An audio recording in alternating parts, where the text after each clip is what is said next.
नमस्कार, जय हिंद, जय भारत। भारतीय अवाम ताकत दल अपने भारतीय भाई बहनों अर्थात अपने देश भारत की जनता अर्थात अपनी भारतीय अवाम से भारतीयता आधारित आपसी श्रद्धा, भारतीयता आधारित आपसी स्नेह, भारतीयता आधारित आपसी प्रेम, भारतीयता आधारित आपसी अखलाक मोहब्बत, भारतीयता आधारित आपसी सहयोग, भारतीयता आधारित आपसी सम्मान, भारतीयता आधारित आपसी एकता, भारतीयता आधारित आपसी भाईचारा, भारतीयता आधारित आपसी सद्भाव को समझने व उसे आत्मसात करके वैसा ही और उसी अनुसार आचरण एवं व्यवहार करने हेतु और इसके महत्व और अहमियत को प्रत्येक देशवासी को समझाकर उसे अपनाते हुए वैसा ही और उसी अनुसार आचरण एवं व्यवहार करने हेतु और प्रत्येक देशवासी को अपना ही भारतीय भाई बहन मानकर, समझकर, अपनाकर उनके साथ वैसा ही और उसी अनुसार आचरण एवं व्यवहार करने हेतु सतत, सदैव और हमेशा अदब के साथ, आदर के साथ अर्ज करता है, विनती करता है। देखिए, कई हमारे भारतीय भाई आए, हमारे भारतीय अवाम ताकत दल के पदाधिकारी से बात करते समय कुछ लोग जो ओबीसी का आरक्षण है शैक्षणिक संस्थानों में देने का, तो उसकी बात को लेकर आए। भारतीय अवाम ताकत दल का स्पष्ट करना है और भारतीय अवाम ताकत दल के पदाधिकारी ने उन भारतीय भाई से बता भी दिया कि टुकड़ों टुकड़ों में अपने स्वार्थ को देखने की जरूरत नहीं है कि ओबीसी का आरक्षण दे दिया तब भारतीय अवाम ताकत दल के विचारों को पसंद करिए या न करिए। उसने सवाल किया कि जो शुरुआती में जब कहा जाता है कि भारतीयता आधारित आपसी श्रद्धा, भारतीयता आधारित आपसी प्रेम, भारतीयता आधारित आपसी स्नेह, आपसी अखलाक मोहब्बत, इस पर क्या कहना है, तो बहुत दुख और आश्चर्य की बात है कि उन्होंने कहा ये तो सब्सिडियरी है। भारतीय अवाम ताकत दल का ये मानना है, यही तो बुनियाद है सोचने की। और जब सोच की बुनियाद ही जो मजबूत रहेगी तभी सारी चीज़ें जो है वो अपने आप जो इस देश को ज़रूरत है, जो इस देश की आवाम को ज़रूरत है और जो उनकी ख्वाहिशें हैं सब पूरा होंगी। लेकिन सोच की बुनियाद हमारी जो है बिल्कुल मजबूत होनी चाहिए, दुरुस्त होनी चाहिए, पाक साफ होनी चाहिए, बिल्कुल स्पष्ट होनी चाहिए। कोई टुकड़ों टुकड़ों में आए कि ओबीसी आरक्षण क्यों हो गया, फलाने हो गया। ओबीसी आरक्षण क्या है? ये तो क्योंकि अब इसकी संख्या यूट्यूब की 700 से ऊपर होने जा रही है बराबर। ये जब भी मौका, हालांकि वही एक मुद्दा नहीं है, लेकिन यदि वो इशू है, मुद्दा है, तो उसको समूल समाप्त करके जो जितने ज़रूरतमंद लोग हैं, ये मानते हुए कि प्रतिभा उनमें है, काबिलियत उनमें है, टैलेंट उसमें है, sharpness of mind and wisdom उनमें है, बस संसाधन की कमी है और साथ में परिश्रम और मेहनत करने की प्रेरणा बनेंगे। तमाम जो मेडल लेके आ रहे हैं वो गांव देहात के ही आ रहे हैं, क्योंकि जब भी उनको मौका मिला तो करके दिखाएंगे। और यही विश्वास, बाबा साहब भी जो है वो भी आरक्षण से नहीं बने थे। बाबा साहब, उन्होंने परिश्रम किया था और किसी ने उनको आर्थिक मदद दी थी। तो उसी प्रकार जो है हमारे जिनके पास आर्थिक संसाधन नहीं है, ये आरक्षण की व्यवस्था समूल समाप्त करके यदि उनको दिया जाए तो आज भी हमारा देश इस लायक है, इस काबिल है कि एक नहीं हजारों अम्बेडकर जैसे हीरा जो है वो पैदा कर सकता है, लेकिन आरक्षण नहीं। तो बात इस पर आ रही थी कि ज़्यादा जरूरी है वो एकता इसमें इस वक्त की और भारत को बहुत सख्त ज़रूरत है, और इतनी ज़रूरत है कि जिसका मैं बयान नहीं कर सकता। और खुशी की बात है कि हमारे भारतीय भाई बहनों में यह एहसास, एकता की ज़रूरत का एहसास अब उनमें होने लगा। ये भी समाचार में वो मिलने लगे हैं कि हमारे भारतीय भाई बहन कह रहे हैं कि भाई जो एकता की बात करेगा, सब बातों को पीछे छोड़ करके उसी को वोट मिलेगा। वैसे भारतीय जनता दल ये कदापि वोट के लिए नहीं कह रहा। ये आप लोग यकीन करें न करें, ये आपका अधिकार है, लेकिन जो मैं कह रहा हूं कि ये सब कुछ मैं वोट के लिए नहीं कर रहा हूं। आज तक आपने देखा होगा कि कोई भी चीज़ जो है भारतीय जनता दल को वोट के लिए नहीं कर रहा। भारतीय जनता दल सिर्फ देश की चिंता की है, आवाम की चिंता की है। बस यही कहा कि यदि देश को, आवाम को महफूज रहना है तो ये देश की जो खतरनाक ताकतें हैं राजनीतिक दलों के वेश में, इनका सर्वनाश, विनाश, नस्ल नाबूद होना आवश्यक है। ये आप भी महसूस करते हैं, यही बताता है। बाकी भारतीय जनता दल की बातें और जो इसके प्रयास हैं, जो इसके विचार हैं, पसंद आता है तो जरूर आप करिए, क्यों नहीं करिए। और उसके बाद भी यदि सत्ता का उपकरण मिलता, सत्ता प्राप्ति इसका लक्ष्य नहीं है। मैं ये भी स्पष्ट कर दूँ, सत्ता प्राप्ति इसका लक्ष्य नहीं है। सत्ता प्राप्ति के बाद लोग जो जश्न मनाते हैं, ढोल नगारे, ये भी लगभग यदि हो सकेगा तो इसको भी वो अवॉइड करेगा। यदि चुनाव में जो कामयाबी सफलता मिलती है, वो तो जनता ने एक आशीर्वाद दिया, या जनता ने या हमारे देश के अवाम ने एक मौका दिया कि हम उसकी खिदमत करें, इतने भर है। लेकिन ये मानते हैं कि लगता है पाकिस्तान को जीत लिया, लगता है चीन को जीत लिया, इस तरीके से जीतने वाली बात क्या होती है भाई? जनता ने एक आदेश दिया, या हमारे अवाम ने एक आशीर्वाद दिया, आदेश दिया कि ये दल या मैं उसकी खिदमत करूं। इसी भाव से जो है उसको लेने की जरूरत है। कोई युद्ध का मैदान नहीं वो जीता गया है, इसलिए उसको ढोल नगारा और जुलूस ये सब बिल्कुल अप्रासंगिक है, बेमतलब का है। और इसको अमल करने की ये कोशिश करेगा तो ये, चूंकि जनता को लगता होगा कि ये चीज़ें थोड़ी सी अजूबी हैं और जो अब तक होता आया है उससे बिल्कुल अलग हटके है, नहीं, इसी की ज़रूरत है। तभी जाकर के जनता की भावनाओं का, जनता के विचारों का, हमारे आवाम की उसकी अहमियत का, तभी उसको मौका मिलेगा। नहीं तो ये इन्होंने लगता है कि एक वो चुनाव की जंग जीत लिया, माला पहन लिया, जुलूस निकला है, ये क्या दिखाता है कि आपने कोई जंग जीती है? थोड़ा भी एहसास नहीं है कि भाई ये जनता ने आपको आदेश दिया है कि आप उसकी सेवा करेंगे।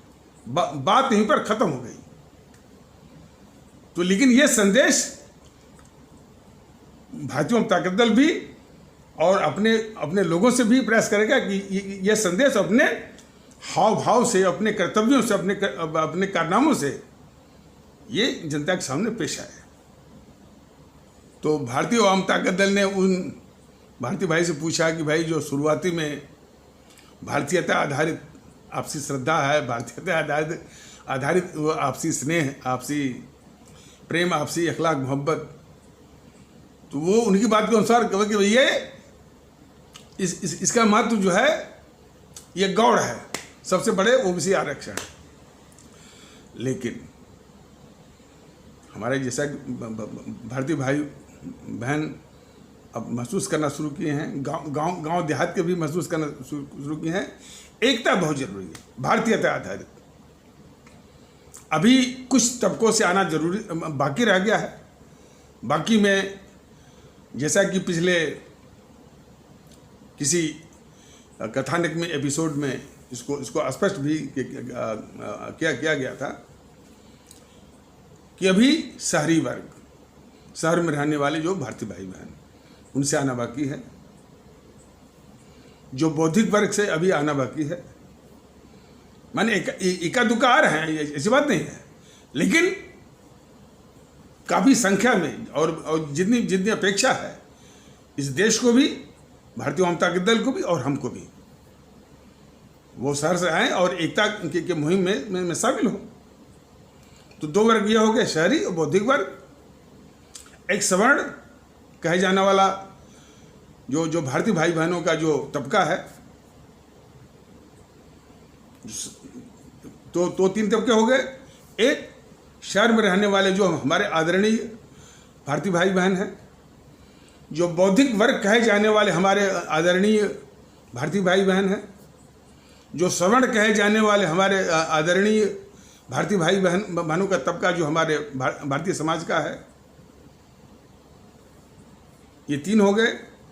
हमारा व्यापारिक वर्ग कहे जाने वाले आदरणीय भारतीय भाई बहनों का तबका जो हमारे भारतीय समाज का एक तबका वो भी है। और यादव कहे जाने वाले और उसी के आसपास वो हमारे कहे जाने वाले हमारे आदरणीय भारतीय भाई बहन तबकों से अभी उतनी अपेक्षित प्रतिक्रियाएं अभी नहीं आ पाई हैं। तो वहाँ से आना बाकी है और हमको पूरे यकीन है किसी न किसी दिन, और जितना जल्दी हो सके उतना उत्तम है। तो शुरुआती का जो है कि भारतीयता आधारित आपसी श्रद्धा, भारतीयता आधारित आपसी स्नेह, भारतीयता आधारित आपसी प्रेम, भारतीयता आधारित आपसी अखलाक मोहब्बत, भारतीयता आधारित आपसी सहयोग, भारतीयता आधारित आपसी सम्मान, भारतीयता आधारित आपसी एकता, भारतीयता आधारित आपसी भाईचारा और भारतीयता आधारित आपसी ये सद्भाव, यही मूल मंत्र है। ये सारी चीजें भारतीयता आधारित होने की आवश्यकता है। तो ये सर्वप्रथम जो है हमारे सभी भारतीय भाई बहनों के जहन में अच्छी तरह से बैठ जानी चाहिए। आ जाइए ओबीसी आरक्षण पर। ओबीसी आरक्षण हो चाहे कोई भी आरक्षण हो, पहले भी बताया जा चुका है। अब जैसे ये बीजेपी वाले विभाजन की विभीषिका की बात कर रहे हैं, उसके पहले जो ये खुद ही आरक्षण की जो विभीषिका है ये अपने देश पर लाद रहे हैं। वो तो विभाजन की विभीषिका बीत गई। आरक्षण की विभीषिका जो ये बीजेपी वाले इस देश के ऊपर लाद रहे हैं, जनता के ऊपर लाद रहे हैं, ये सबसे बड़ी यानी जो अवाम द्रोह और जनता द्रोह, भारत द्रोह और देशद्रोह है। आरक्षण से बढ़ करके उससे बड़ा खतरनाक इस समाज का इस भारतीय समाज में विघटन पैदा करने वाला, उससे खतरनाक कोई और हथियार है नहीं आरक्षण से बढ़ करके। बहुत ही भेद विभेद और भी दुष्परिणाम जो है वो पैदा करता है। जिसके लिए वो आरक्षण है उसके लिए भी जो है नुकसानदेह है, ये बताएंगे। तो देश को, भारतीय समाज को विभाजित करने वाला ये वो ओबीसी आरक्षण को लागू करके सुना कि अब ये भारतीय एकता की बात करने वाले हैं। इनकी जो दोगलापंथी है, दोगलापंथी तो आप समझ गए, हालांकि दोगलापंथी हमको कहने में भी हो सकता है, आपको सुनने में भी अच्छा न लगता हो, जाहिर सी बात है, ऐसे शब्दों का परहेज करना चाहिए। लेकिन हमारी मजबूरी है, यदि इनको माइल्ड वर्ड्स में कहा जाए तो कोई असर वो पड़ने वाला नहीं। और वैसे इनकी करतूत दोगलापंथी से भी ज़्यादा घटिया और घिनौनी है कि एक और तो इस समाज को बांट रहे हैं बीजेपी वाले, ओबीसी आरक्षण इत्यादि के द्वारा इस समाज को बांट रहे हैं, छिन्न भिन्न कर रहे हैं, और दूसरी ओर इनका पाखंड, इनकी दोगलापंथी, ये भारतीय एकता की बात कर रहा है। और वैसे भी ये भारतीय एकता की क्या बात कर सकते हैं? ये तो इतने अपने स्वार्थों में इतना उलझे हुए हैं। कभी बोलेंगे कि वो हिंदुत्व ही भारतीयता है। पहले इसी को बीजेपी वाला स्पष्ट कर लें कि हिंदुत्व जो है भारतीयता है या नहीं है, या ये करके आए तो हम उनको बता देंगे कि हिंदुत्व ही भारतीयता है। ये सबसे घातक जो है वो एक चाल है। ये हमारा कोई देश पंथ आधारित देश नहीं है, ये थियोक्रेटिक स्टेट नहीं है। वो मोहन भागवत के लाख बोलने पर कि ये हिंदू राष्ट्र, वो तो बेवकूफ़ भी है, शातिर भी है, झूठ बोल रहा है। ये हमारा देश कदापि पंथ आधारित नहीं है। न तो ये हिंदू राष्ट्र है, न तो इस्लामिक स्टेट है, न तो ईसाई स्टेट है, न तो सिख स्टेट है। ये हमारा भारत गणराज्य है, इंडियन रिपब्लिक है, भारतीय गणतंत्र है। क्यों? ये भारतीय संविधान से चलता है। ये मोदी जी को कह देना कि जब शपथ लेते हैं प्रधानमंत्री का कि मैं हिंदू राष्ट्र का शपथ लेता हूं, यदि इतनी हिम्मत है तो कह दी, मोदी जी को कह दें कि वो एक हिंदू राष्ट्र भारत में शपथ लेता हूं। यह हिम्मत है उनमें, मोदी जी में। सारा कुछ जो है अधिकार और सुविधा भारत राष्ट्र को उठाएंगे और उसमें अपना एक स्वार्थ कि ये हिंदू राष्ट्र, और वो हिंदू राष्ट्र माने उनके कहने से कुछ नहीं हो जाएगा। लेकिन हाँ, एक भेद विभेद नफरत, और भेद विभेद नफरत की बात जब भी आए भारतीय भाई बहनों, हमारे आदरणीय भारतीय भाई बहनों, ये एजेंडा जीएनपीसी यानी गांधी नेहरू परिवार चंडाल चौकड़ी और वाम दलों का है। जो जितने भी भेद विभेद के का वो मुहिम चला रहे हैं, ये बहुत दुख की बात है। तो ये बीजेपी का दोगलापंथी है कि उधर तो आरक्षण के जरिए इस देश को बहुत बुरी तरह बांट रहे हैं, और दूसरी ओर पाखंड से भारतीय एकता, ये सुनने में आया है कि भारतीय एकता का ये कोई अभियान चलाने वाले हैं। और वैसे भी भारतीयता का ये बात करने के या कहने के नैतिक अधिकारी हैं ही नहीं। जिसने भारतीयता का हमेशा अपमान किया हो, उसकी अवधारणा को हमेशा जो है एक पंथ विशेष से चिपका करके जो है उसकी अवधारणा को हमेशा वो पीछे रखा हो, वो क्या बात करेगा भारतीयता की?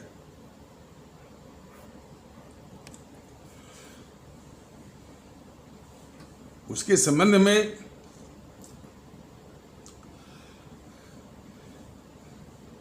हमेशा से ये बीजेपी वाले जो है मानसिक रूप से उलझा के रखे हैं। देखिए, जब बीजेपी की बात कही जाती है, इसका मतलब नहीं कि ये बाकी पार्टियां इनसे बेहतर हैं। कुछ मामले में मैंने कि वो तो और गिरी हुई हैं, लेकिन जो ये राष्ट्रवाद की बात करते हैं, ये तो इनके राष्ट्रवाद की असलियत जो है ये जनता को जानना जरूरी है। इनका राष्ट्रवाद हमारे जो है हमारे इस राष्ट्र के लिए खतरनाक है साबित हो रहा है, ये कहा जा रहा है।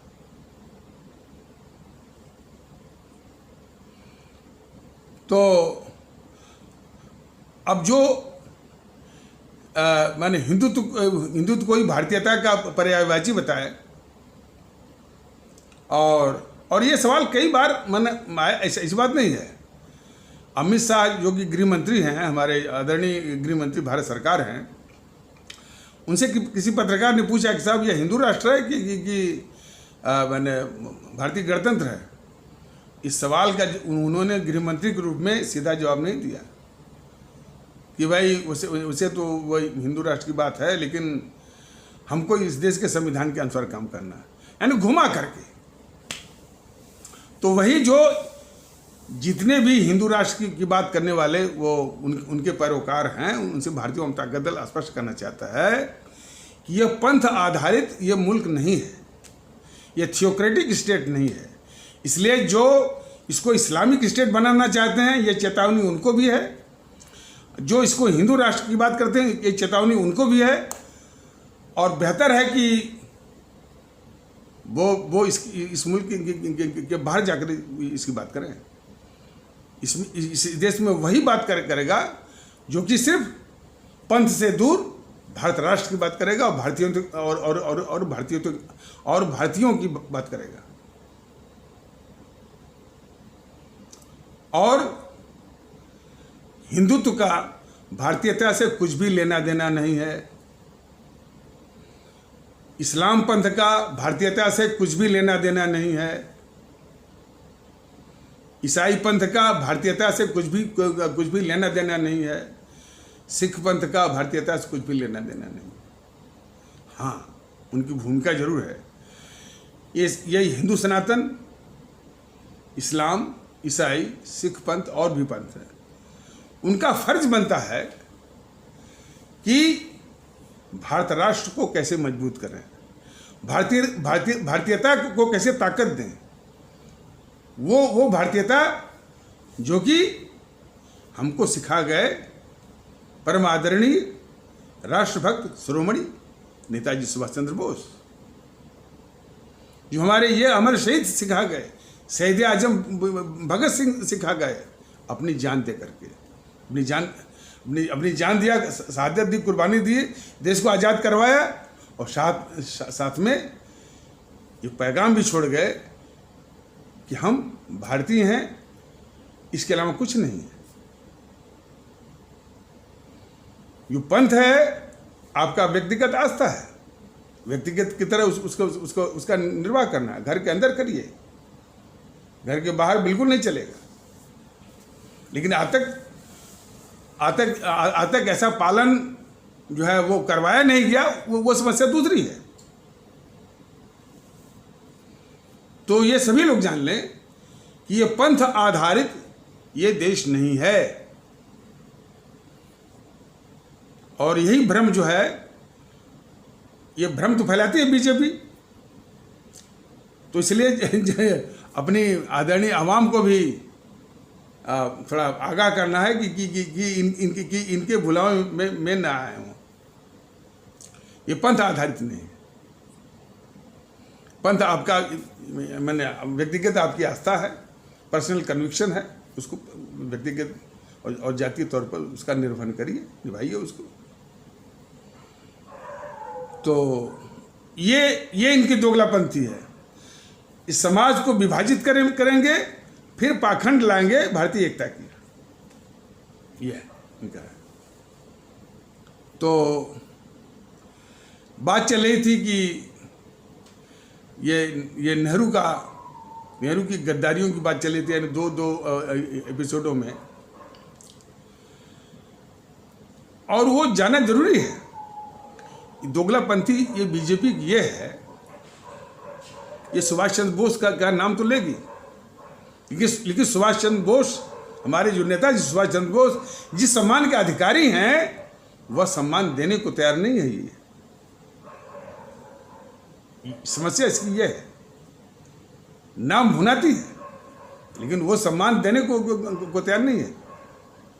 वो सम्मान तो तब मिलेगा ना कि कम से कम जो उन्होंने आज़ादी का दिवस 21 अक्टूबर ये घोषित हो जाए। ये कलंक वाला जो 15 अगस्त है वो हट जाए। कम से कम देश जान जाए कि भाई देश के बंटने का और देश विभाजन एक बहुत बड़ा ऐतिहासिक यानी दुर्घटना है, एक त्रासदी है। और इस त्रासदी का यानी दो ही गद्दार इसके वो किरदार हैं, मोहनदास करमचंद गांधी और जवाहरलाल नेहरू। ये बताएं तो सही, और ये जान लें कि इनके न बताने से या इनके बेनकाब करने से वो बेनकाब नहीं होंगे, ऐसा तो वो भूल जाएं। ये देश जान के रहेगा। तो इनका भी हिसाब लेगा और जीएनपीसी का तो खैर लेगा ही, जीएनपीसी का तो अच्छे से लेगा। और जीएनपीसी के साथ जितने चिपकने वाले हैं, समाजवादी पार्टी ने कभी भी नेहरू की गद्दारियों की बात उठाई है? मुलायम सिंह वो रक्षा मंत्री थे, जितनी भी गद्दारियां थी, जितनी मैंने, एक तो जो लद्दाख का अक्साई चीन वाला जो 42,000 वर्ग मील इसने नेहरू ने थमा दिया दुश्मन चीन को, तो ये मुलायम महोदय कह रहे हैं हमसे कुछ गलतियां होंगी। दिया गद्दार नेहरू ने, अब मुलायम सिंह कह रहे हैं कि हमसे गलती हुई। अब उसमें थे वो देने वालों में से। तो इस तरह से जितनी भी पार्टियां हैं, Samajwadi party, Bahujan Samajwadi party, RJD, TMC, इन गद्दारों को बचाते हैं। अब बात यहीं तक नहीं है, बीजेपी भी बड़ी सफाई से सारे गद्दारों को कोई बचा नहीं। तो दुख इसी बात का है। अब पूरा बौद्धिक वर्ग, पूरा मीडिया वर्ग, लेकिन ये जान ले कि मीडिया वर्ग हो, कुछ बौद्धिक वर्ग हो और ये राजनीतिक दल हैं, ये भारत नहीं है। असली भारत हमारा गांव गिराज में है। वो धीरे धीरे समझने लगा है। और इस जान ले कि जिस दिन वो जागृत हो गया और ऐसी सरकार को ला दिया जो कि वो भारतीय आम ताकत दल में देख रहा है, तो ऐसे गद्दार मीडिया का, ऐसे गद्दार बौद्धिक वर्ग का, ऐसे गद्दार पत्रकार गिरोह का क्या हश्र होगा, ये वो जान लें। ये सब तमाशा भारतीय आम ताकत दल देख रहा है कि इन गद्दारों को डोनेशन मिल रहे हैं, इन गद्दारों की बात को जो है वो प्रमुखता से दिखा रहे हैं। राहुल गांधी को ये सब गद्दार मानते ही नहीं है, बीजेपी गद्दार वो मानती ही नहीं है। बस परिवारवाद और पप्पू, बस यहीं तक वो रुक जाती है। और जितने देशद्रोही की किस्म के चैनल हैं, इनमें बीजेपी के नेता और उसके मंत्री बड़े ठाठ से, बड़े खुशी उसमें शामिल होते हैं। एनडीटीवी पर देखिए, न्यूज़ 24 पर देखिए, वो आतंक पर देखिए। ये छटाए जो है वो देशद्रोही बने ये चैनल हैं। इनमें बीजेपी के जो है जो अपने को राष्ट्रवादी कहते हैं, ये बराबर मिलेंगे आपको। तो ये स्पष्ट किया गया था कि देश को बांटने वाले अब पूरा जो वो त्रासदी रही, 25 से 30 लाख लोग हमारे भारतीय भाई बहनों का जान, उनकी हत्या, जिनोसाइड आप कह सकते हैं, और 3 करोड़ से ऊपर हमारे भारतीय भाई बहनों का घर उजड़ना, इसके पीछे सिर्फ ये 2 गद्दार, जवाहरलाल नेहरू और मोहनदास करमचंद गांधी। लेकिन ये सब हवा क्या बनाए हुए हैं? एक को बना दिया राष्ट्रपिता, अहिंसा का पुजारी, सत्य का पुजारी, देखिए, और इसको आधुनिक भारत का निर्माता। और इसी को साबित करने के लिए ये जितनी भी पार्टियों का नाम बताया गया है, Samajwadi party, Bahujan Samaj party, TMC, RJD, JDU, JDS, Shiv Sena, TDP, DMK, Akali, ये सब कभी भी इन गद्दारों का नाम नहीं लेते हैं। और बीजेपी अब सबसे आगे हो गई इन गद्दारों का छुपाने के लिए। एक बार मैं बता रहा हूं कि पाखंड ये कैसे चल कैसे रहा। ये जब भी कोई पंजाब से आंदोलन होता है या इसे, तो वो भगत सिंह के का फोटो वो लगा लेते हैं। तो एक हमारे कोई मैंने सिख आस्था वाले भारतीय भाई बहनों के समाज के थे, हमने पूछा कि भाई आप जो है सरदार भगत सिंह का आप जो है फोटो लगाए हुए हैं, लेकिन इनके विषय में जानते हैं ये नास्तिक थे, इनका किसी भी सिख पंथ से या किसी पंथ से मतलब था ही नहीं, और आप लोग जो है सिख पंथ की कट्टरता से ग्रसित हैं, तो कैसे मेल हो सकता है आपका और भगत सिंह के विचारों का? इसका जवाब नहीं बना। और उसी प्रकार ये वैसे ही है कि जैसे ये ममता बनर्जी वो जब भी होता है तो सुभाष चंद्र बोस का फोटो लगाती है, फोटो लगाकर क्या कहती है कि मैं पश्चिम बंगाल से सारे हिंदी भाषियों को निकाल दूंगी, जो बिहार यूपी के गुंडों को निकाल दूंगी, गुजरात के गुंडों को निकाल दूंगी।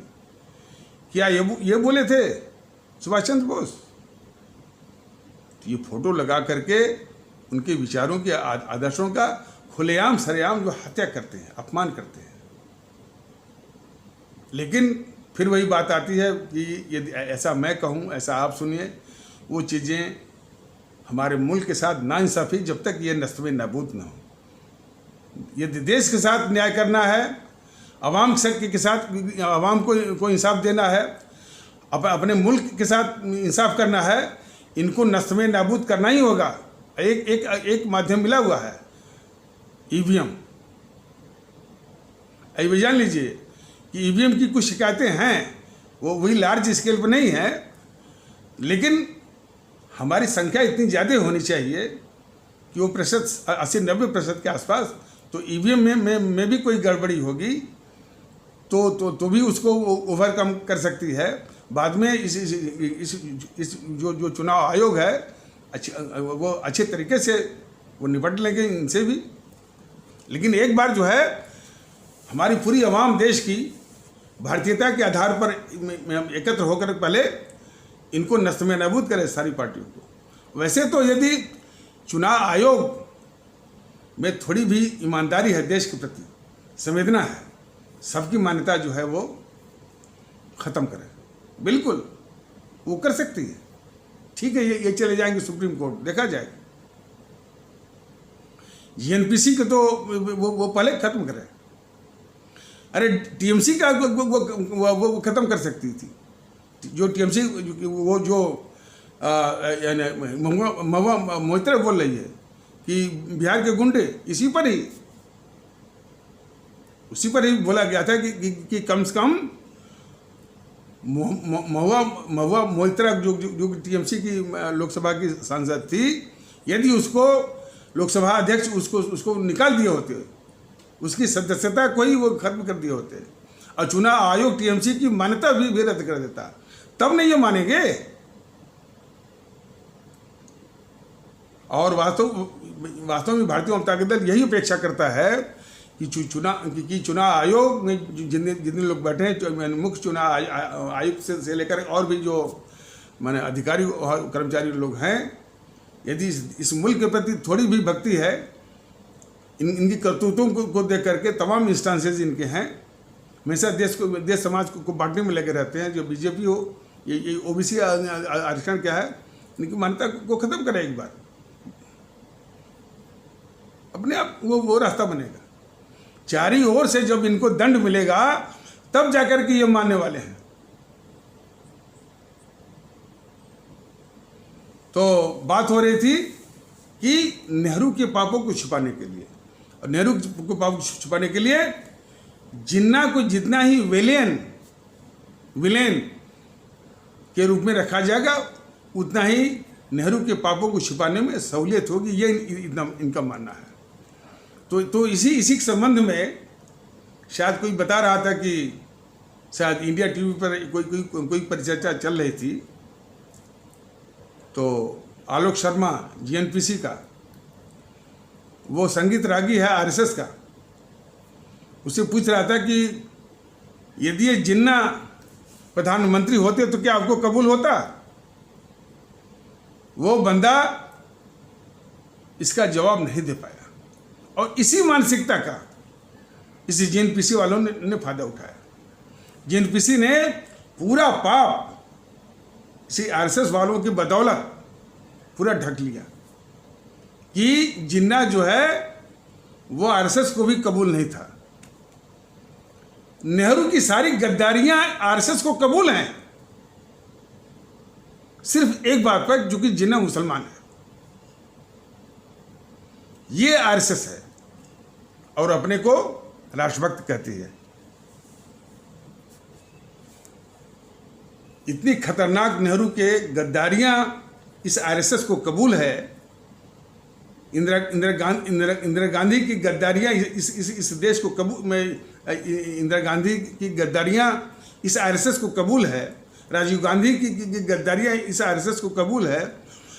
राहुल गांधी की गद्दारियां इस आरएसएस को कबूल है। लेकिन जो है वो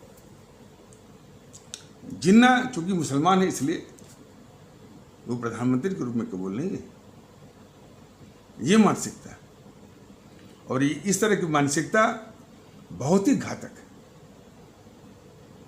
ये ऐसे लोग क्या इन्हीं की मानसिकता के लोग शासन में आएंगे, उस शासन का माहौल को कैसा बनाएंगे? जरा सोचिए ना। योगेंद्र नाथ मंडल, जो जिन्ना साहब का समर्थक था, पाकिस्तान बनने के बाद वो पाकिस्तान गया और वहाँ का कानून मंत्री बना।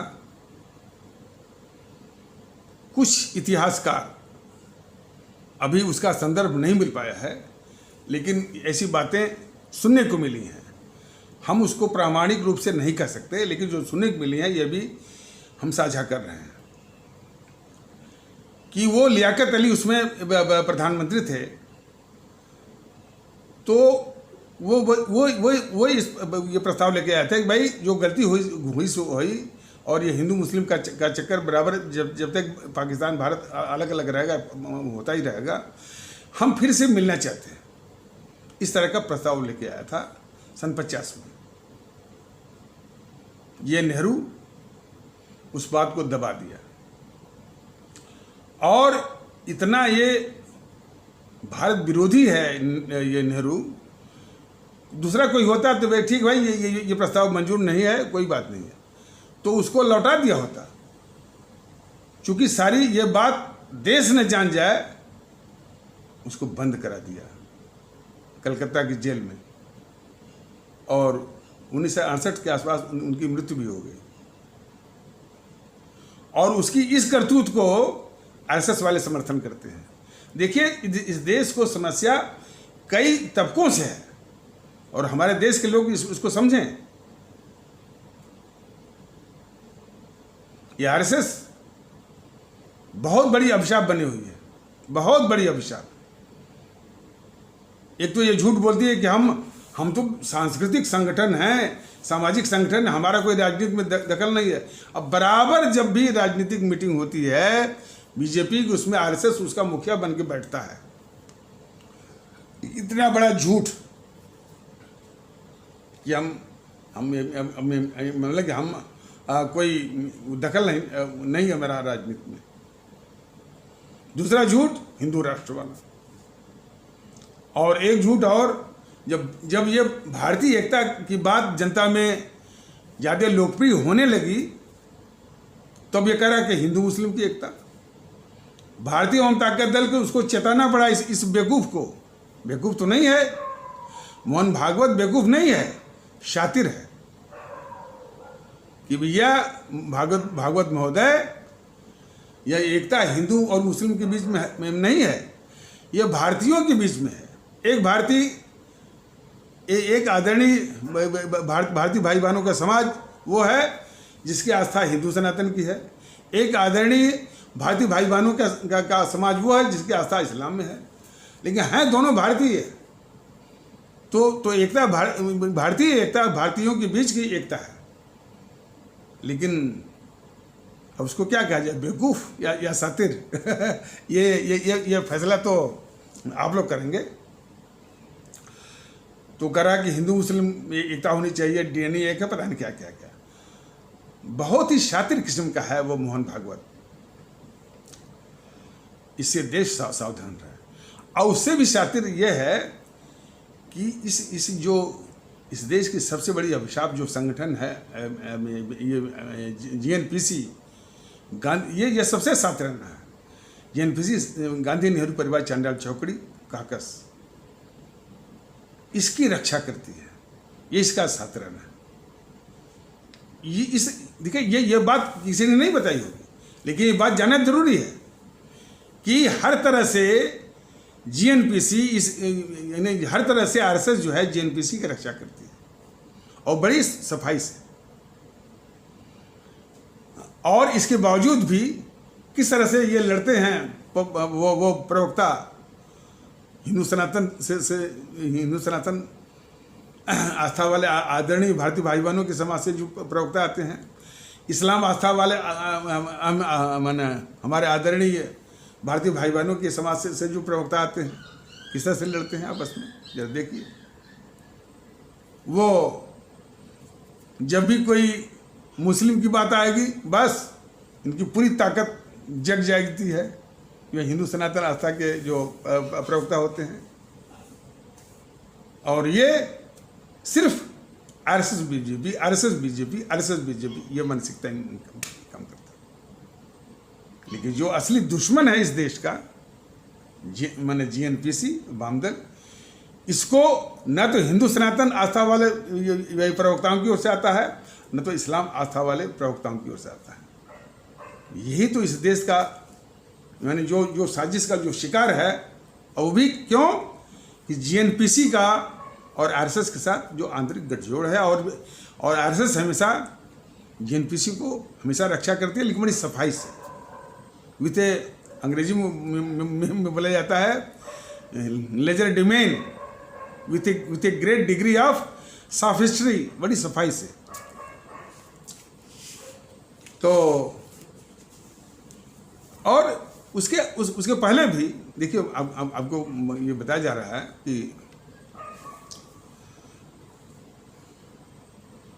ये आरएसएस सार्वजनिक रूप से कहती फिरती है कि नेहरू आरएसएस की शाखाओं में आया करते थे।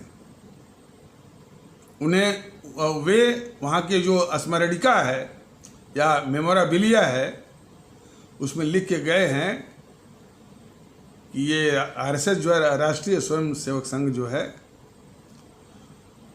वो एक राष्ट्रभक्त और सांस्कृतिक संगठन है। सवाल ये उठता है कि ऐतिहासिक सर्वाधिक गद्दार नेहरू से जो आरएसएस राष्ट्रभक्ति का वो सर्टिफिकेट ले और उसको दिखाता फिरे, वो कैसा राष्ट्रभक्त होगा ये आरएसएस? यह देश उस आरएसएस से जरूर पूछे कि जो नेहरू ऐसे गद्दार से राष्ट्रभक्ति का सर्टिफिकेट ले रहा है, वो कैसा राष्ट्रभक्त होगा और उसकी राष्ट्रभक्ति कितनी दुखदायी होगी इस मुल्क के लिए। ये सभी हमारे आदरणीय भारतीय भाई बहन उस आरएसएस से अवश्य पूछें। तो वो जो है योगेंद्रनाथ मंडल को इसने नेहरू ने बंद कर दिया, ताकि वो चीज़ें जो अब वो प्रस्ताव लाए थे या नहीं लाए थे, क्या प्रस्ताव में था, सारी बातें तो मालूम होती। देखिए ये शातिर इतने हैं कि कोई सबूत, देखिए शातिर अपराधी कोई सबूत छोड़ता नहीं है, उसको मार डालेगा, सारे डॉक्यूमेंट को वो नष्ट कर देगा, तबाह कर देगा, बस ये करते हैं। तो योगेंद्रनाथ मंडल को इस नेहरू ने बंद ही वो करा दिया, और नेहरू की इस कृति को पूरा समर्थन करता है आरएसएस। उसकी इस कृति का, अरे भाई भारत का विभाजन हुआ, अभी जो बताया गया है कि इसमें दो ही बड़े बड़े अपराधी हैं, मोहनदास करमचंद गांधी और नेहरू। देश न बटे तो कम से कम अरुणा आसिफ अली ने पत्र तो लिखा नहीं इसको, गद्दार मोहनदास करमचंद गांधी को, कि आइए कम से कम जो एकता आई है देश में, उसका प्रयोग करके, उसका सदुपयोग करके हम लोग जो है आंदोलन चलाएं, धरने पर बैठें, आमरण अनशन करें, लेकिन देश को बढ़ने न दें। ये प्रयास तो किया था आरएसएस ने क्या किया? देश न बटे आरएसएस ने क्या प्रयास किया सिवाय गद्दार नेहरू को बचाने का? एक ही काम किया उसने, और वो जानता था कि नेहरू तभी बचेंगे जबकि जिन्ना को एक विलेन के रूप में, एक खलनायक के रूप में जितना ही वो साबित किया जाएगा। तो जिन्ना साहब को खलनायक के रूप में साबित करने में आरएसएस जो है सबसे आगे है, बीजेपी वाले सबसे आगे हैं। यही तो बीजेपी वालों की, आरएसएस वालों की सबसे बड़ी गद्दारी है कि यानी नेहरू जैसे गद्दारों को ये देश का दुश्मन नहीं मानते हैं, ये हमारे देश के मुसलमानों को मानते हैं। ये गद्दारी है आरएसएस वालों की, बीजेपी वालों के देश के खिलाफ। और वही चीज उतनी गद्दारी है हमारे इस्लाम आस्था वाले भारतीय भाई बहनों की उस मानसिकता का जो कि इस जीएनपीसी को इस देश का गद्दार नहीं मानती है, कम्युनिस्टों को इस देश का गद्दार नहीं मानती है। दोनों बराबर के जिम्मेदार हैं। तो जरूरत इस बात की है कि कम से कम हम अपने जो हमारे नेताजी सुभाष चंद्र बोस थे, हमारे शहीद आजम भगत सिंह थे, अशफाकुल्लाह जी थे, चंद्रशेखर आज़ाद थे, खुदीराम बोस थे, इनकी कुर्बानियों को याद करें, इनके आदर्शों को याद करें, सब भूल जाएं। हमारा देश एक, हम सभी भारतीय, और इस भारतीय कौम को बचाना है, इस भारत देश को बचाना है, ये भावना होनी चाहिए। वरना तो ये बड़े खतरनाक किस्म के देश के दुश्मन आजकल आरएसएस, बीजेपी, जीएनपीसी, वाम दल, प्रश्न इसका है। अरे भारतीय एकता से इनको बड़ी तकलीफ हो रही है।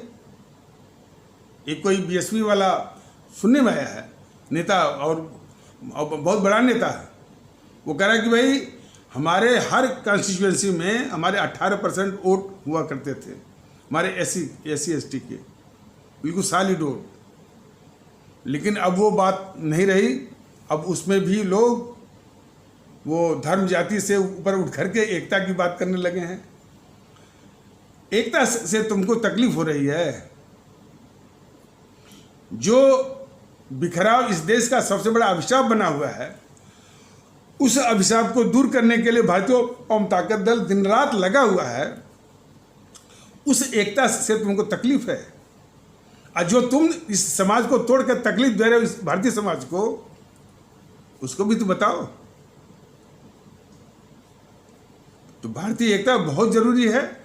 उसको दूर करने के लिए हमने बताया था कि हमारे कम से कम सवर्ण कहे जाने वाले आदरणीय भारतीय भाई बहन, हमारे यादव कहे जाने वाले आदरणीय भारतीय भाई बहन, हमारे व्यापारिक वर्ग कहे जाने वाले आदरणीय भारतीय भाई बहन, हमारे शहर में रहने वाले शहरी आदरणीय भारतीय भाई बहन, हमारे बौद्धिक वर्गों में आदरणीय भारतीय भाई बहन, इन सभी आदरणीय भारतीय भाई बहनों से ये गुजारिश है कि हमारे उन तबकों को सम्मान दें, सम्मान के साथ पेश आए। ये जो है वो कम से कम इन शब्दों का सदा सदा के लिए उनको तिलांजलि दे दें कि चमार कहना, हरिजन कहना, ये हमेशा हमेशा के लिए त्यागी है। और उनको एक अपनापन का एक मरहम लगाइए, एकता लाइए। एकता इसमें देश की सबसे बड़ी मांग है। बिखराव इसमें देश का सबसे बड़ा अभिशाप है।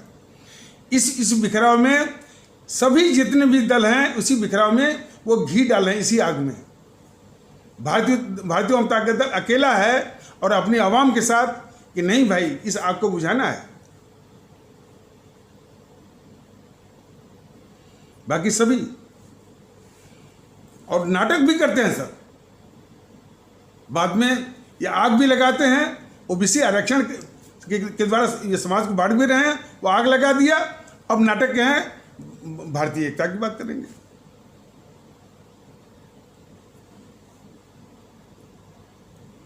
और यही नहीं, जो कुछ ऑर्गेनाइज्ड संगठन है जो इस हमारे भारतीय समाज में नफरत ही वो फैला रहे हैं,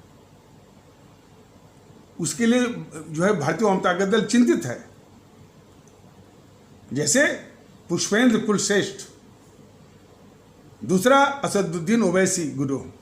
लेकिन असदुद्दीन ओवैसी गिरोह में थोड़ा फर्क है, वह कभी हिंदू सनातन पर वो आक्रमण नहीं करता है, वो सिर्फ मोदी करता है और एक समाज के एक टुकड़े पर ही वो राजनीति करता है।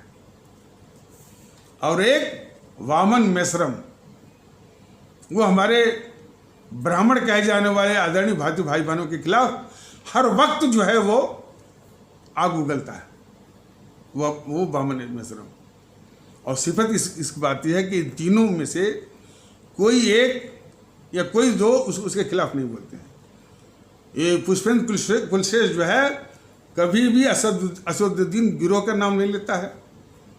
पुष्पेंद्र कुलश्रेष्ठ कभी भी वामन मेश्रम का नाम नहीं लेता है। वामन मेश्रम कभी भी पुष्पेंद्र कुलश्रेष्ठ का नाम नहीं लेता है। वामन मेश्रम कभी भी असदुद्दीन गिरोह का नाम नहीं लेता है। असदुद्दीन गिरोह कभी भी वामन मेश्रम का नाम नहीं लेता है, और कभी भी वो माने असदुद्दीन गिरोह कभी भी पुष्पेंद्र कुलश्रेष्ठ का नाम नहीं, ये आपस में नहीं करते, क्योंकि ये तीनों के तीनों इस समाज में बिखराव नफरत की मुहिम चला रहे हैं। और वो जो GNPC गांधी नेहरू परिवार चांडाल चौकड़ी काकस और वाम दलों के एजेंडा को पूरा कर रहे हैं, जो कि चीन चाहता है। चीन का यही एजेंडा है, चीन की फंडिंग, चीन का एजेंडा भारत को कमजोर करो, नफरत फैलाओ, हिंसा फैलाओ, भेद विभेद फैलाओ, ये तो है उनका एजेंडा, जिसको ये राजनीतिक दलों के बेस में GNPC गांधी नेहरू परिवार चांडाल चौकड़ी काकस वाम दल कर रहा है। और ये जो ये गिरोह है, पुष्पेंद्र कुलश्रेष्ठ गिरोह, वामन मेश्रम गिरोह, असदुद्दीन गिरोह, अभी इस प्रकार के कुछ और भी होंगे, ऐसी बात नहीं है। ये GNPC गांधी नेहरू परिवार चांडाल चौकड़ी काकस और वाम दलों के एजेंडे को पूरा कर रहे हैं। ये सभी हमारे भारतीय भाई बहन अच्छी तरह जान लें। एक प्रकरण और बहुत ही एक विश्व स्तर पर बहुत एक क्या कहते चेतावनी भरा ये घटना हुई है कि वो आतंकवादी संगठन तालिबान ने अफगानिस्तान जैसे देश पर वो कब्जा कर लिया है। और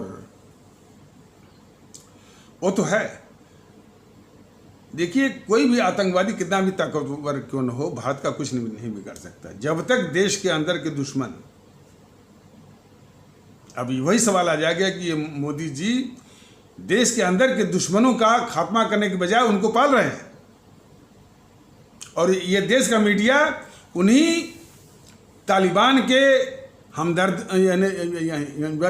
हमदर्द लोगों को, समर्थकों को टीवी पर बुला रहे हैं। इन सारे टीवी चैनलों को बंद कर देना चाहिए, ये देश के बहुत बड़े गद्दार हैं। उस संबंध में भारतीय वाम ताकत दल का बस एक ही निवेदन है, अभी जिस पर आगे आने वाली एपिसोड में सविस्तार हम बताएंगे। इसमें सबसे बड़ी जिम्मेदारी बनती है हमारे आदरणीय इस्लाम आस्था वाले भारतीय भाई बहनों की, कि वो आस पड़ोस में कोई भी तालिबान समर्थक दिखता है, उसका पूरे समाज में उसका बहिष्कार, उसको पकड़ धकड़ के पुलिस स्टेशन यहाँ जरूर कर दें। ये इशारा है। तालिबान समर्थक यदि कोई दिखता है, ये बीमारी आ सकती है, हम वो इससे इनकार नहीं है, लेकिन इसमें पहल जो है सबसे पहले हमारे ये निवेदन है भारतीय वाम ताकत दल का कि जहाँ भी कोई भी इस तरह से दुर्गंध आती हो कि ये तालिबान समर्थक है, बेखौफ इकट्ठे होकर उसको पकड़िए, पुलिस स्टेशन को हवाले करिए, चाहे वो कितना भी समाज में प्रतिष्ठित क्यों न हो, कितना भी वो ताकतवर क्यों न हो, कम से कम इतना कहना इतना करना शुरू करिए, बाकी काम जो है बाकी काम भारतीय जनता पार्टी दल करेगा। अब देखिए, अब ये टीवी चैनलों पर जब बुलाते हैं, उन्हीं को देख करके जो कट्टरवादी तत्व हैं हिंदू सनातन आस्था वाले, अब उनको मौका मिल जाता है, उनको मौका मिल जाता है हमारे पूरे इस्लाम आस्था वाले भारतीय भाई बहनों पर को लपेटने का और उनको वो निशाना साधने का। तो कम से कम अब वो आतंकवाद से मुकाबला तो पीछे रह गया, हम इसी समस्या में जो है वो उलझ जाते हैं। तो इसीलिए भारतीय जनता पार्टी दल का विशेष अनुरोध है अपने आदरणीय इस्लाम आस्था वाले भारतीय भाई बहनों से कि जहाँ भी आपको इसकी दुर्गंध, इसकी बदबू आती है, देखने को मिलता है कि कोई इसका समर्थक है, इसका तालिबान का समर्थक या किसी आतंकवादी का, बेखौफ और बगैर किसी हिचक के उसको पकड़िए, धकड़िए, उसको जो है पुलिस स्टेशन और पुलिस स्टेशन में पूरा रिकॉर्ड रखिए कि आपने उसको सौंपा। हो सकता है कि पुलिस वाले भी कुछ वो मैनिपुलेशन करें वहाँ पर। तो इतना पहले करिए, बाकी आगे आने वाले एपिसोड में सविस्तार हम बताएंगे कि आगे क्या करना है। ये भी एक समस्या है, लेकिन वो समस्या इसी बात पर है कि मोदी जी सारे देश के दुश्मनों को जो पाल रहे हैं, समस्या इससे ज़्यादा है। तो इन्हीं आवश्यक शब्दों के साथ इस आवश्यक परिचर्चा को यहीं पर विराम दिया जाता है। तब तक के लिए नमस्कार, जय हिंद, जय भारत।